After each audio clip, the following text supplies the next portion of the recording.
working to launch this plan in the coming days. Thank you so much. Thank you very much. And now we'll hear from Gregoire Goodstein, the humanitarian coordinator at Interim for Haiti.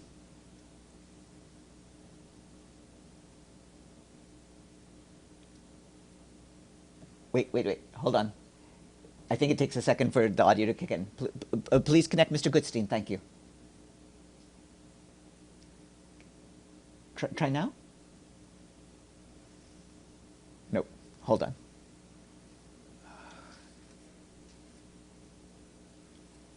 Unmute. Okay, what about now? Yeah, you're set. Yes. Please go ahead. Great. So thank you for inviting me for this briefing. So as you know, Haiti was also hit by Storm Melissa.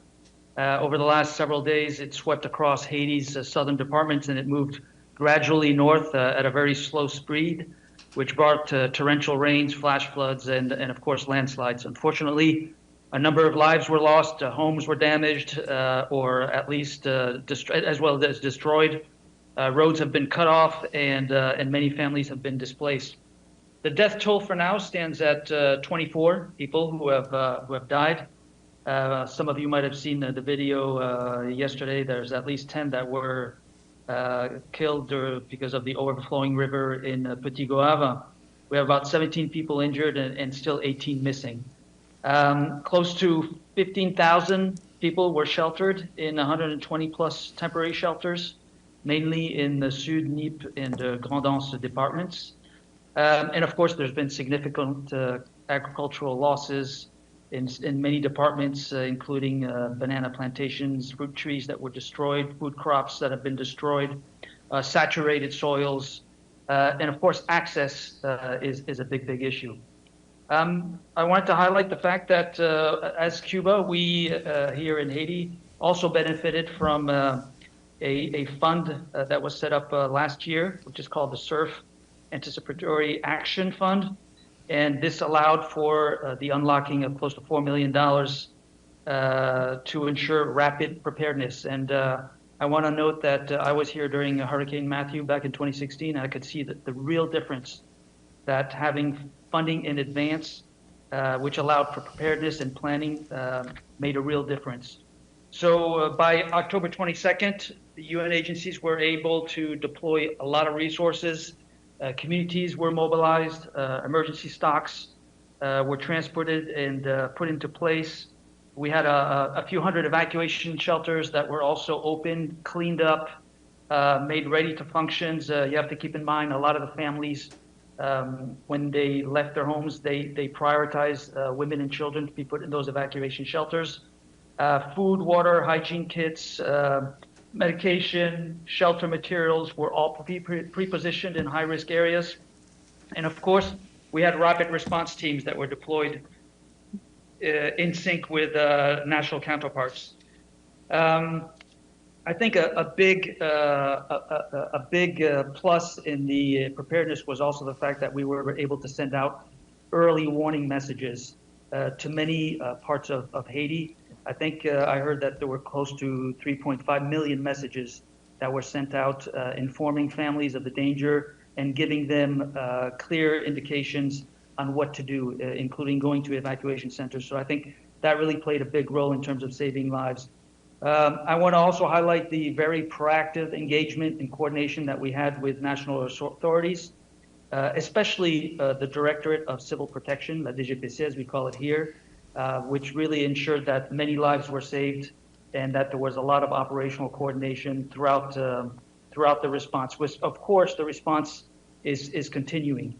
We haven't made a full assessment, humanitarian assessments, because of access difficulties is still ongoing, and we're going to take a few more days to better understand the full impact of this hurricane, including the human toll, casualties, injuries, missing people, and of course, infrastructure, houses, etc. And we hope to be able to inform you on the next phases of our response and recoveries.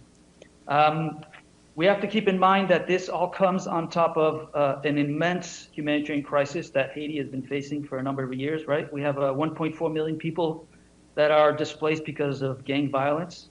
including with very severe and widespread gender-based violence, children at risk of recruitment by gangs, immense psychological distress amongst the displaced population. So all of this is coming on top of the very critical situation that we're facing now. There's also 5.7 million people, which is about half of the population, that is going hungry every day.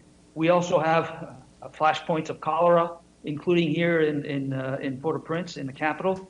So we're also having a public health emergency on top of all the existing vulnerabilities. And then finally, I'll add that our humanitarian response plan is grossly underfunded. It's 87% underfunded, and this is really putting at risk, our ability to continue with life-saving operations, whether it's linked to the hurricane or to the existing crisis linked to gang violence. So I'll stop here. Okay, thanks very much. I'll now open the floor for questions. Yes, Evelyn? I'm sorry. Excuse me. Yes, Evelyn Leopold. Was there a looting of your supplies in Haiti because of the gang violence that's going on there? No, we haven't had any reports of any looting of supplies, nor of any supplies being redirected or taken over by gangs. That's good. Any further questions? Yes, Linda. Excuse me. So, just to clarify, what is the most important thing you need right now, in terms of dealing with the hurricane? Is this for Haiti? Yeah, is that for Haiti or for Cuba? For Haiti.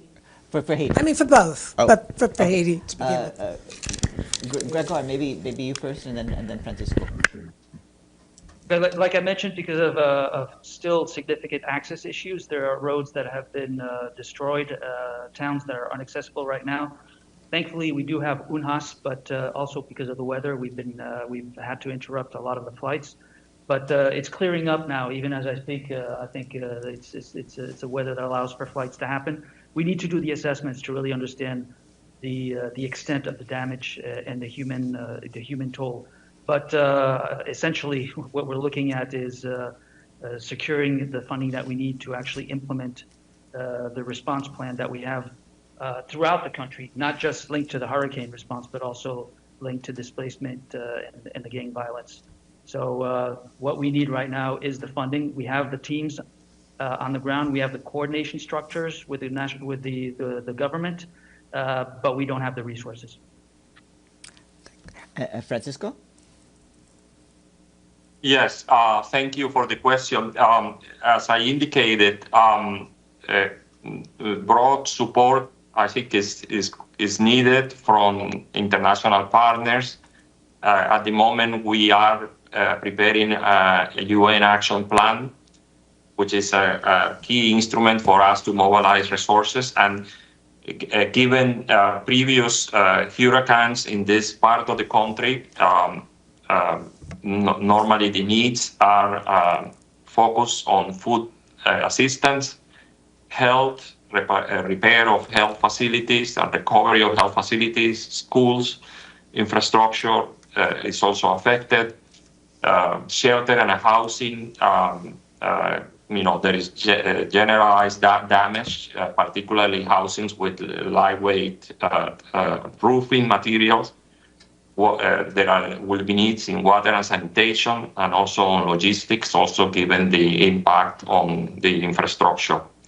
So we also are conducting the assessments. We will have different visits to the areas affected in the next few days, and we hope to complete this action plan and launch it with our cooperating partners in Cuba in the next few days. Hopefully next week, early next week. Thank you. Okay, thank you. Any further questions? If not, I would like once more to thank our guests, Francisco Pichon, the resident coordinator for Cuba, and Gregoire Goodstein, the humanitarian coordinator at Interim for Haiti. Thanks very much, and best of luck in the days ahead. Thank you. Thank you so much. Thanks. And good afternoon, everyone. And the next briefing in this room will be at 1 p.m. with the Independent International Fact-Finding Mission for Sudan.